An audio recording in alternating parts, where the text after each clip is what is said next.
Alam ko po na matatalino mga taga Philippine Military Academy. Hindi po yan ang issue.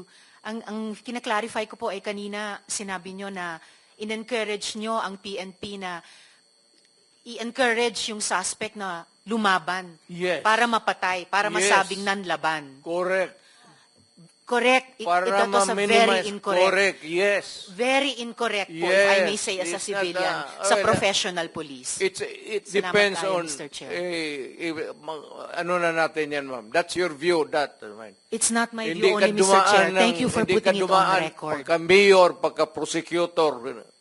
Ako, alam ko, dumaan ako, prosecutor, mayor, presidente, alam ko ang trabaho ko. Yes, Yan ang salamat tayo, totoo Mr. dyan. Chair. Hindi ka nagdala ng syudad eh. You never Totoo had po, a Mr. chance Chair. to solve the problem of the community. Thank you, Mr. President. Thank you for Senator, putting it on record, Tayo Mr. Chair. magkaintindihan dyan.